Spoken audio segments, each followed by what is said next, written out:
So I decided to make a video response to you because basically I couldn't fit everything I wanted to say in the comment box. But I can't remember when this research was done, but apparently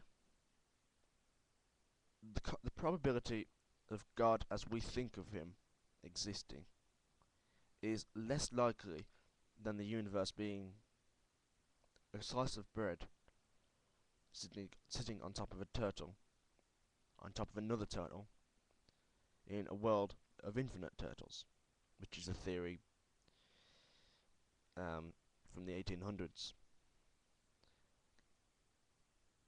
They're not saying that the probability of God existing is that. They're saying the probability of God as we think of him is that. They said that if there was actually a God, this being would be completely out of our comprehension, which basically throws the Bible's idea out of God out the window, the Quran's idea of the God out the window, and Torah's idea of God out the window, because they're all the same God. With Allah, Muhammad, and Jesus are all the same name for different things. I mean, they're different names for the same thing. Except I think actually Muhammad was. I've never really understood how the the gods of the Islamic religion work. I can't remember if Allah was God and Muhammad was the prophet. And yeah. Anyway, that's not what I'm making this video about.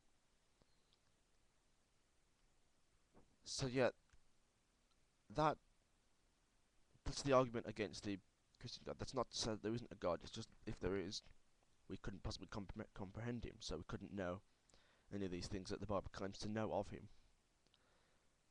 And my question is no longer, does God exist?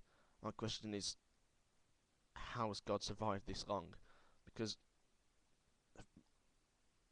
basically, man created gods when man wrote the holy books,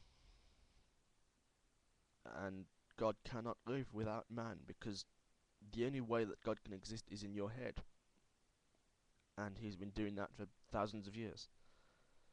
My question is, how, in this day and age of the absolute this moment now, I can have absolute faith in saying that this moment is the most modern moment that ever happened. We are at the pinnacle of scientific research. We are at the height of everything that man has achieved so far, right now. How, in this day and age of liver transplants and brain surgery, how can we still believe that in this fairy tale God? It doesn't make sense to me. It doesn't make sense. Full stop. There is no logical reason to believe in God anymore.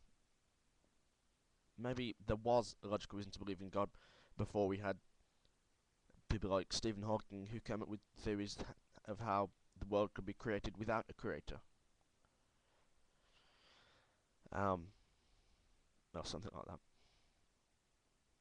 And as for the amputee stuff, I've spoke with several Christians on this subject, and apparently it's not that God can't heal them, it's that he won't, because he doesn't want to get too involved, because basically, if you lose a leg, it's your problem, not God's, because God is a sadistic, sociopathic, homicidal egomaniac,